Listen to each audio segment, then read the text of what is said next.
시편 105편 오늘은 28절에서부터 36절까지 있는 말씀입니다. 여호와께서 흑암을 보내사 그곳을 어둡게 하셨으나 그들은 그의 말씀을 지키지 아니하였도다. 그들의 물도 변하여 피가 되게 하사 그들의 물고기를 죽이셨도다. 그 땅에 개구리가 많아져서 왕의 궁실에도 있었도다. 여호와께서 말씀하신즉 파리 때가 오며 그들의 온 영토에 이가 생겼도다. 비 대신 우박을 내리시며 그들의 땅에 화염을 내리셨도다. 그들의 포도나무와 무화과 나무를 치시며 그들의 지경에 있는 나무를 찍으셨도다. 여호와께서 말씀하신즉 황충과 수많은 메뚜기가 몰려와 그들의 땅에 있는 모든 채소를 먹으며 그들의 밭에 있는 열매를 먹었도다. 또 여호와께서 그들의 기력의 시작인 그 땅의 모든 장자를 치셨도다. 아멘.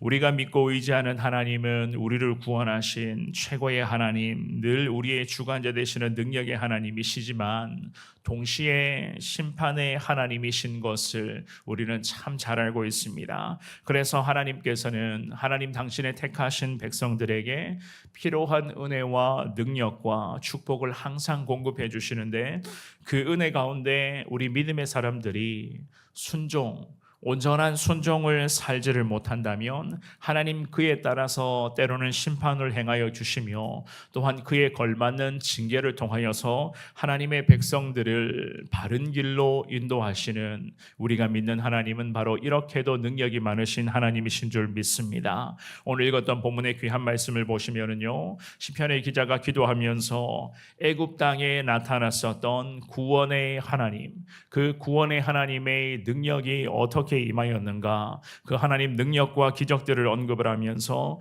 애굽에서의 10가지의 재앙은 단순히 재앙이 아니라 그 10가지의 재앙은 하나님을 알게 하시는 도구인 것을, 게다가 하나님께서는 그 10가지의 재앙을 통해서 하나님의 백성들은 어떻게 해서든지 반드시 책임져 주시는 하나님이신 것을 오늘 시편의 기자가 이 귀한 말씀을 통해서 우리에게 분명하게 깨닫게 하고 있습니다. 오늘 우리가 읽었던 이 귀한 말씀을 보시면서 하나님 베풀어 주시는 은혜 앞에 여러분들 다시 감사의 마음으로 주님 앞에 영광 올려드리시며, 우리와 함께 하시는 하나님은 좋으신 하나님, 항상 지켜주시고 우리를 인도하시는 하나님이신 것을 여러분들이 확신하시되, 때로는 하나님께서 당신의 택하신 자녀들, 우리 역시 마찬가지입니다마는 하나님의 마음을 아프게 하고 하나님을 기쁘시게 하지 못하는 삶을 살 때에 하나님은 깨닫게 하시고 징계도 하시고 또한 훈련과 연단을 통해서도 하나님 우리도 늘 바른 길로 인도하시는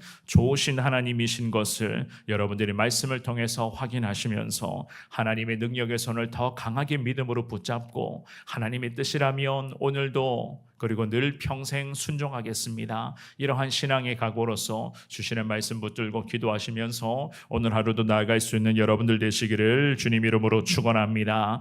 우리가 오늘 본문을 통해서 배울 수가 있는 것은요, 하나님의 역사하심은 항상 기적이라는 거예요. 하나님의 역사하심과 하나님의 인도하심은 항상 우리 가운데 기적과 은혜로 나타나게 된다. 28절에서부터 30절까지 있는 말씀입니다. 우리 같은 목소리로 28, 29, 30절 읽어봅니다. 시작. 여호와께서 흑암을 보내사 그곳을 어둡게 하셨으나 그들은 그의 말씀을 지키지 아니하였도다.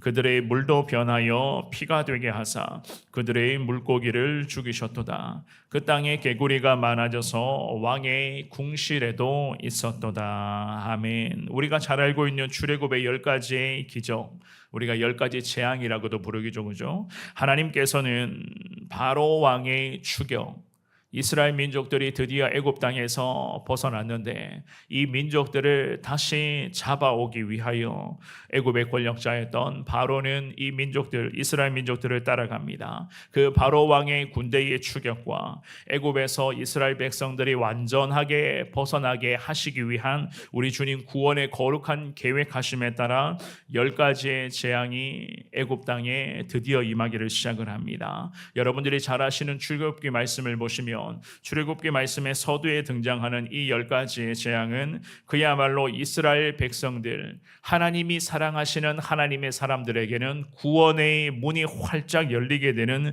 기적의 순간이 펼쳐지게 되는 과정이었고, 이 우상의 땅에 살고 있었던 애굽 사람들에게는 교만함의 심판, 우상 숭배하는 것이 얼마나 하나님 앞에서 큰 죄악인가를 심판하는 동시에 저들에게는 심판의 시간이었습니다.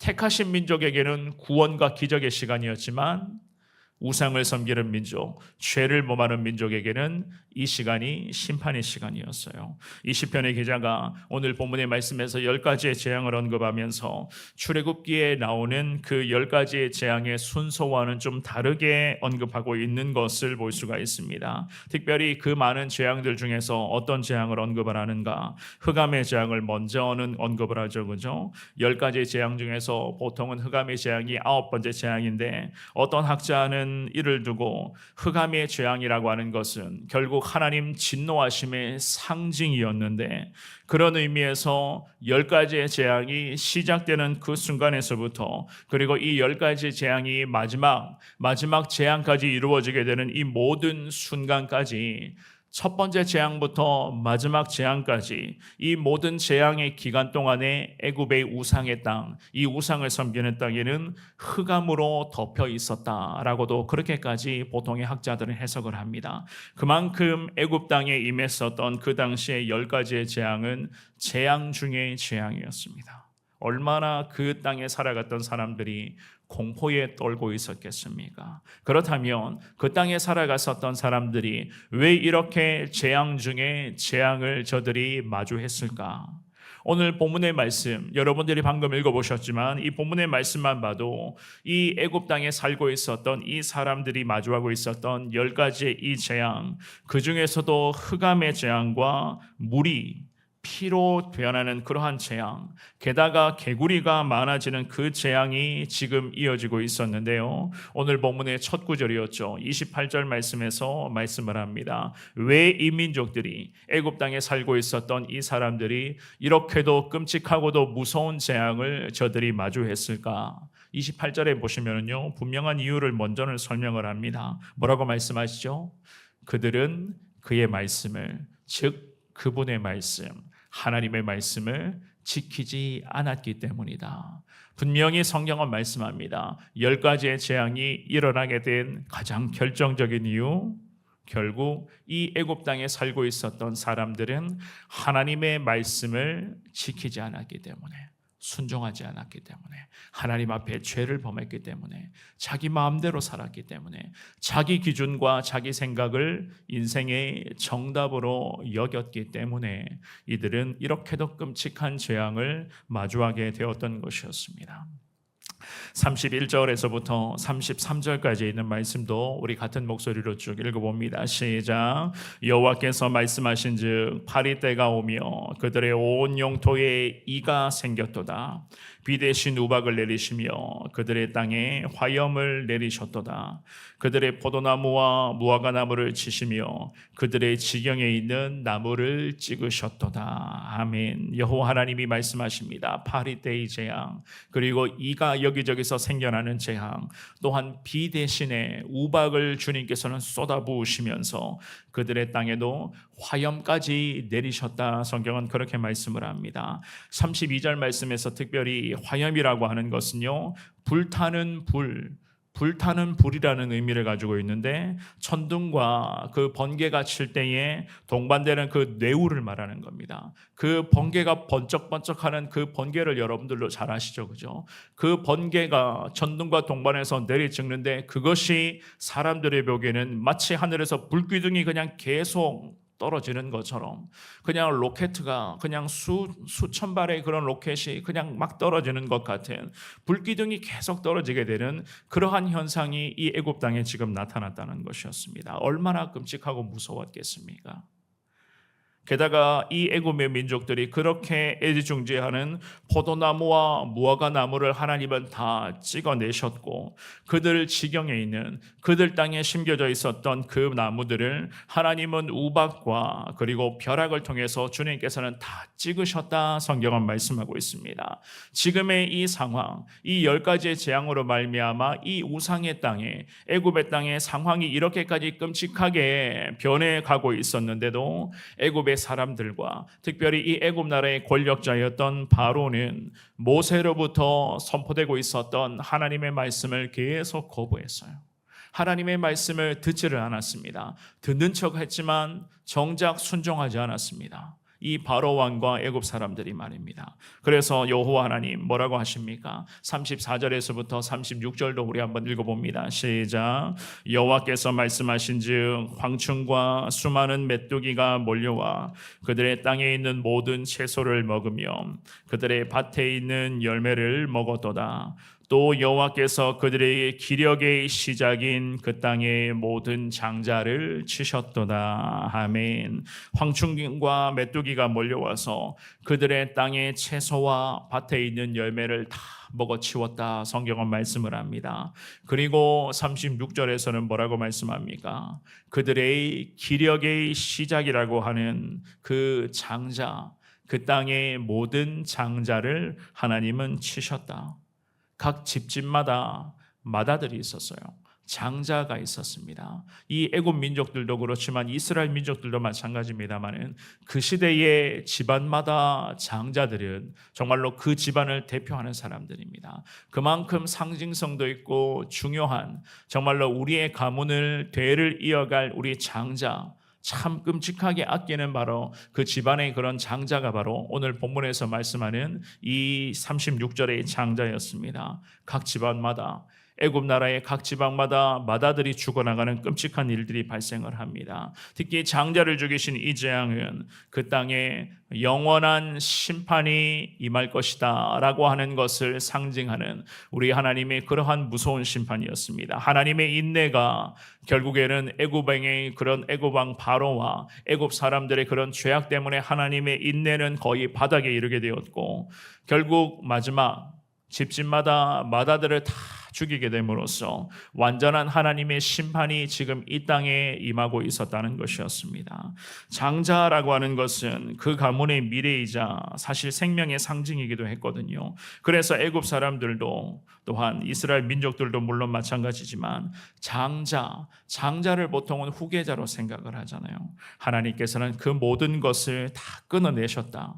이것은 무엇을 의미하는가 하면 애굽의 후손들을 볼 수 없게끔 하나님은 집집마다, 우상의 집안마다, 죄를 범하는 그 가문마다 가문을 주님께서는 멸하여 주셨다는 겁니다. 그만큼 하나님의 뜻에 불순종하는 것, 선포되는 이 생명의 하나님의 말씀에 순종하지 않는 것, 게다가 하나님 구원의 계획하심, 이스라엘 민족들을 통해서 우리 하나님이 구원을 계획하시고 장차 더 나아가서 모든 인류를 구원하시고자 하시는 그 하나님의 놀라운 계획하심 앞에 방해가 되는 인생과 방해거리가 되는 나라와 민족은 가차없이 하나님께서는 심판하신다. 그 심판의 것은 결국 죽음이라고 하는 것을 오늘 본문은 우리에게 분명하게 가르쳐주고 있습니다. 오늘 예배에 나오신 사랑하는 여러분, 오늘 주시는 이 귀한 말씀을 여러분들이 보시면서 무엇을 우리가 깨달을 수가 있느냐? 물론 하나님은 우리를 사랑하시고 우리를 택하시고 우리와 함께 하시는 최고의 하나님, 구원의 하나님, 능력의 하나님이시지만 오늘 이 귀한 말씀을 보면서 한편으로는 우리가 배울 수가 있습니다. 심판의 하나님이시고 우리 하나님은 무서운 하나님이시고 때로는 두려움의 하나님, 공의의 하나님이시라는 겁니다. 왜 두려움의 하나님이시고 공의의 하나님이신가? 하나님, 죄악 앞에서는 가차없이 하나님께서는 심판하시고 그 죄에 대한 대가를 하나님은 물으시고 그 죄에 대한 대가를 하나님은 어떻게까지 심판하시는가? 가문을 멸하시고 민족을 멸하실 수도 있다는 하나님이신 것을 오늘 우리는 배우게 되었습니다. 주시는 귀한 말씀을 기억하시면서 하나님 앞에 택하심에 너무나도 감사합니다. 나를 자녀 삼아 주심을 너무나도 감사합니다. 하나님 앞에 오늘도 감사의 고백으로 영광을 올려드리시되 혹여라도 하나님이 기뻐하시지 않는 모습이 내 가운데 남아있다면, 혹시라도 우리의 가정과 사랑하는 가족들, 자녀들 가운데 하나님이 원하시지 않는 죄악된 모습들이 여전히 남아있다면 그 죄의 모습들이 어떠한 것인지는 모르겠습니다만은 여러분들이 기도하시면서 우리의 가정에, 우리 교회도 마찬가지입니다. 하나님이 기뻐하시지 않는 모습들이 반복되고 있다면 오늘 이 새벽에 주님 불쌍히 여겨주시옵소서, 주님 용서를 구합니다. 여러분들이 가정을 대표하여 기도하시고 가족들을 위해서 기도하시고 교회와 특별히 이 어려움에 처해 있는 한국, 이 대한민국을 위해서 주님 앞에 기도하시기 를 바랍니다.